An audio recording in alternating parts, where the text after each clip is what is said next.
नमस्कार. श्यामची आई या साणेगुरूची लिखित रात्र 16वी तीर्थयात्रार्थ पलायन ही कथा आपल्यासमोर सादर करते. शियस्थानात नाशिकला आणि कन्यागतात वाईला मोठी पर्वणी असते. त्यावेळेस उत्तरेकडची गंगा, दक्षिणेकडची गोदावरी व कृष्णा यांना भेटावयास येते अशी गोड कल्पना आहे. आपल्या भारतवर्षात निसर्गाला सुद्धा कोमल भावना दिल्या आहेत. निसर्गाला मानवी कुटुंबातला बनविला आहे. दूरदूरच्या नद्याही आपले एकत्व ओळखून एकमेकांना भेटावयास येतात. मग माणसांची भेद का करू विसरू?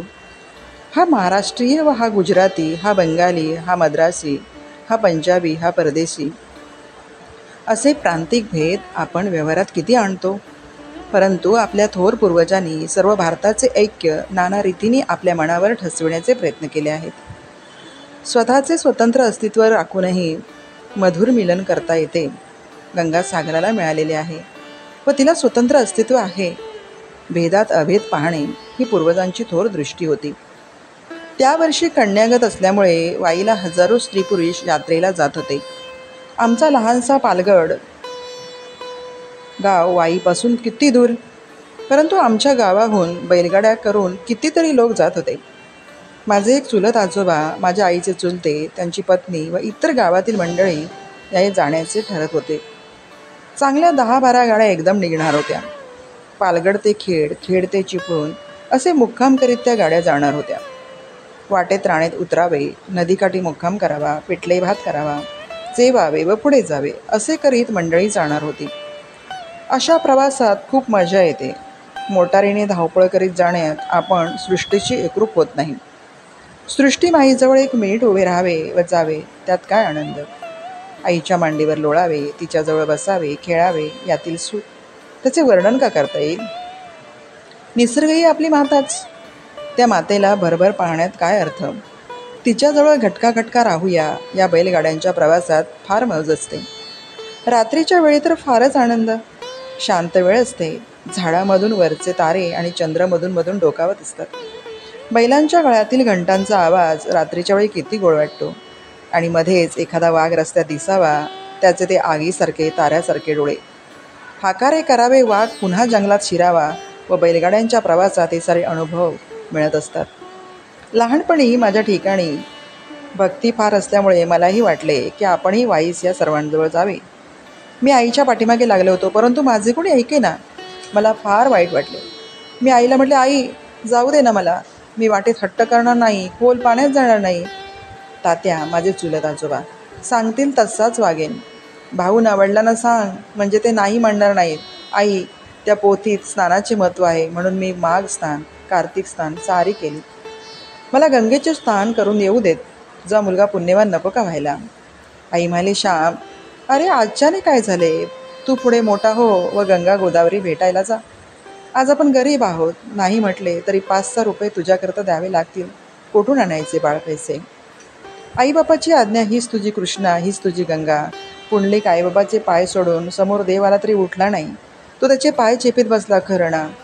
परंतु मी म्हटले, आई, ध्रुव तर आईबापांना सोडून गेला. पुराणात 2 प्रकार आहेत. आई, पुढचे कोणी पाहिले आहे. चांगले करावयाचे मनात आले की लगेच करावे. त्याला वेळ बघत बसू नये असे त्या सत्यनारायणाच्या कथेत नाही का. आई, जाऊ दे ना. तात्यांना सांगितले तर ते मला फुकटसुद्धा नेतील. ते का पैसे मागतील. आई म्हणाली, अरे ते पैसे घेणार नाहीत, हा त्यांचा मोठेपणा. परंतु असे आपण ओशाळण्यावाने जावे का. दुसऱ्यावर बोजा घालावा का. दुसऱ्याच्या जीवावर देवाची पूजा नाही करता येत. दुसऱ्याने लावलेल्या आणि वाढवलेल्या फुलझाडांची फुले तोडून देवाला वाहण्यात का रे स्वारथ्य. स्वतः श्रमावे, स्वतः मिळवावे व देवाला अर्पण करावे. जायचे असेल तर पायी जा, आहे ताकद. मी म्हटलं, आई, मी दमून जाईन. 6 कोस चालेन, परंतु पुढे. आणि गाड्या पुढे निघून जातील, मला सोबत. मला भीती वाटते. आणि गाड्यांबरोबर चालत जाणे म्हणजे लाजिरवाणे. ते मग मला गाडीत घेतीलच. त्यांना तर मी पायी येत आहे हे कळता कामा नये. परंतु त्यांची सोबत तर हवी. आणि पुन्हा इतके 40-50 कोस माझ्याने चालवेल तरी कसे. आई म्हणाली, ध्रुवांच्या गप्पाच सांग. ध्रुवाला भीती नाही वाटली. तो देवाकडे जाव्यास निघाला. त्याला कोणाची आली आहे भीती. साप वाघ त्याला मार्ग दाखवतील, खाणार नाही. तो दमून जर रस्त्यात झोपला तर त्याच्या तोंडावर उन्हाचा कवळसा पडला तर साप त्याच्यावर फणा धरील. त्याला तहान लागली तर पक्षी चोचीतून पाणी आणून त्याच्या तोंडात घालतील. त्याला भूक लागली तर गाय माऊली येऊन त्याच्या तोंडात दुधाची धार सोडील. देवाकडे जो जाव्यास निघाला त्याला सारे मित्र, सारे सखी, त्याचे सारे गणे, सारे सहाय्य करणारे. आहे का दुर्वाची श्रद्धा? त्याचा तो भाव, वेडा, हे काय रडाव्यास काय झाले? अरे आपण लहान माणसे, अजून तू लहान आहेस आणि आपण गरीब आहोत. वेडा हट्ट घेऊ नकोस. मला खूप वाईट वाटलं. उजाडत्या पहाटे रात्रीची सारी मंडळी निघणार होती. त्या गाड्यांच्या पाठोपाठ त्यांना न दिसू अशा रीतीने आपण जावे असे मनात येत होते. आपण दमू, थकू, आपणास भूक लागेल, खायला मिळणार, नाना शंका मनात येत होत्या. पाणी प्यावे, झाडाचा पाला ओरबाळून खावा, बकरी पानावर जगते, आपणही जगू, चिंचेची करवंदीची कोळीपणे खाऊ, असे मनात योजत होतो. रात्री विचार करता करता केव्हा झोप लागली ते कळलेही नाही. मी उठलो तेव्हा साऱ्या गाड्या निघून गेल्या होत्या. त्या दिवशी शनिवार होता, शाळा होतीच. मी पटकन परसाकडे तोंड धुणे आटोपले, झटपट आंघोळ केली, संध्या केली, नमस्कार घातले, तुळशीला पाणी घातले. पाणी दप्तर घेऊन मी शाळेत जाव्यास निघालो. आई म्हणाली, अरे इतकी घाई का? मी पानगी करते, ती खा व मग शाळेत जा. बन्या बापू कोठे अजून गेले आहेत? बस जरा. मी रागाने म्हटले, मला नकोच पानगी बिनगी. खायला देतेस पण वाईला मात्र जाऊ देत नाहीस. मला वाईची भूक आहे, खायची नाही. मी आपल्या शाळेत जाऊन बसतो. आई जरा रागानेच म्हणाली, पुन्हा माग तर खरे या खायला. बघ देईन का? सारे तुझ्या मनाप्रमाणे झाले पाहिजे. मोठा राजाच की नाही तू? राजाच्या तरी पोटी जायचे होते. भिकाराच्या घरात जन्मून राजाची एंट्री कशी चालणार? चांगली पाणगी देते, ती नको म्हणतो. दुपारी पण नको जेऊस, खायची भूक नाही म्हणे. किती दिवस राहतो दुपारी तेच बघते. श्याम मागे फिर, आईचे ऐकाय हो सांगितलेले. परंतु मी न ऐकता झपाझप जात होतो. अजून शाळेत मुले यायला लागली नव्हती. वाटेतल्या गणपतीच्या देवळात शिरून मी देवाला नमस्कार केला. देवा, माझा निश्चय तू टिकव, तू माझा सहाय्यकरी हो, अशी प्रार्थना केली. मी शाळेत गेलो तेव्हा एक सुद्धा मुलगा शाळेत आला नव्हता. शाळा अद्याप उघडलीही नव्हती. माझे दप्तर मी शाळेच्या बाहेरच्या पडवीत ठेवले व मी शाळेतून बाहेर पडलो. मुलांनी मला पाहू नये म्हणून मी झपाट्याने जात होतो. मी गावाबाहेर आलो. गावची नदी ओलांडली व पुढे चाललो. तिठ्यावर आलो. तिथे 3 रस्ते फुटतात. त्या जागेला तिठ्ठा म्हणतात. एका बाजूला दापोलीचा रस्ता होता, एका बाजूला खेडचा होता. मी खेडचा रस्ता धरला, चालू लागलो. पहाटे निघालेल्या गाड्या कितीतरी लांब गेल्या होत्या. त्या गाड्या 10-11 वर्षाचा मुलगा कसा काढणार? मला माझे भानच नव्हते. परंतु ऊन लागू लागले. मी दमून गेलो. मला रडू येऊ लागले. घरी परत जाण्याची लाज वाटू लागली. परंतु घरी नाही जायचे तर कुठे जायचे? रानात कुठे राहणार आणि किती वेळ राहणार? मी माघारी वळलो. माझ्या गावाकडे पावले वळली. डोळ्यातून पाणी गळत होते.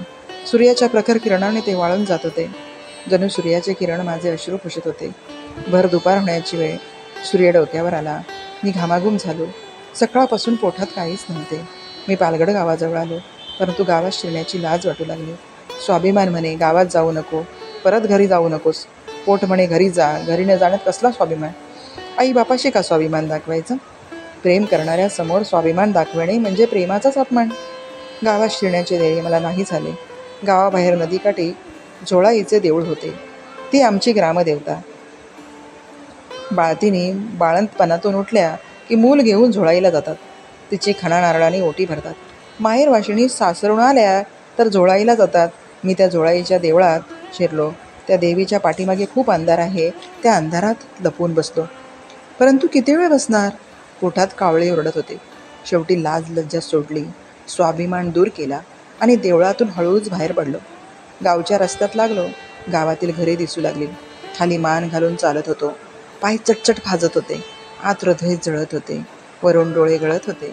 असा मी चाललो. डोळे भरून येऊन पुढे काही दिसत नव्हते. इतक्यात माझे मनगट कोणीतरी धरले. अरे आहेस तरी तू कुठे? तुला शोधायचे तरी किती?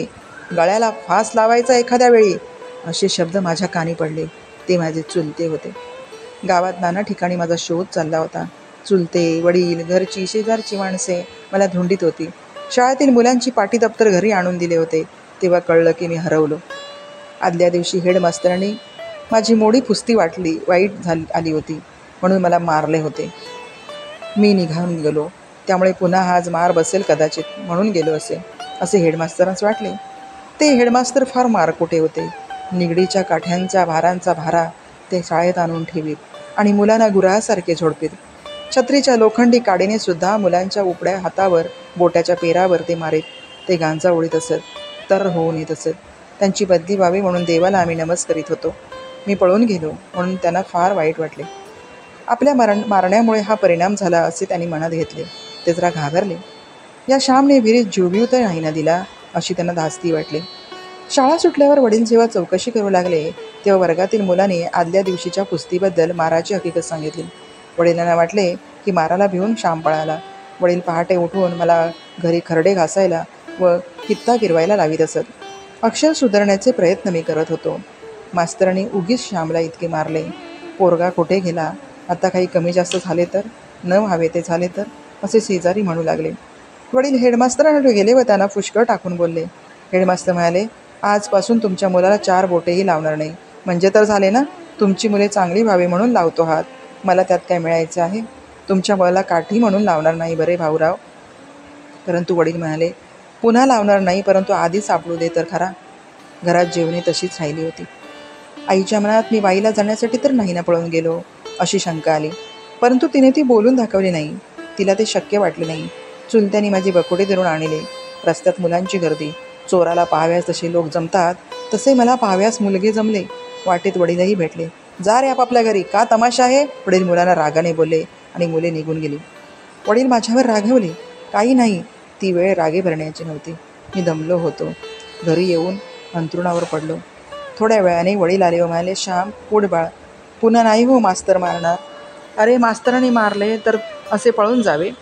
आमच्या वेळेस तर घोडीवर सुद्धा चढवीत. मुलाला उलटे टांगून खाली मिरच्यांची धुरी घालीत आणि वर छड्या मारीत. मारायला भिवून कसे चालेल. मास्तर मारणारच. मारणार नाही तर तो मास्तर कसला. उठ, हातपाय धू, तोंड बघ कसे झाले आहे, कोकंब्यासारखे लाल. वाढ ग त्याचे पान आधी. मी उठलो, हातपाय धुतले. माझ्या पळण्याचे निमित्त परस्पर मास्तरांवर गेले पाहून मला जरा बरे वाटले. मारण्याचे आता कमी करतील असे वाटले. माझ्यामुळे ते जपून वागतील आणि इतर मुलांनाही मारलेच तर ते बेताने मारतील असे मनात येऊन आनंदही झाला. इतर मुलांवर मी केवढा उपकार केला असे वाटले. ती मुले माझे आभार मानतील असेही वाटले. बाजीरावाच्या पळण्याने मराठ्यांचे स्वराज्य गेले, परंतु श्यामच्या पळण्याने वर्गाला स्वराज्य अगदी पूर्ण जरी नाही तरी वसाहतीचे तरी मिळाले. आणि हे सारे श्यामच्या ध्यानीमणी नसताना. मी का पळून गेलो होतो हे 3 जणांनाच माहीत होते, मला, आईला आणि देवाला.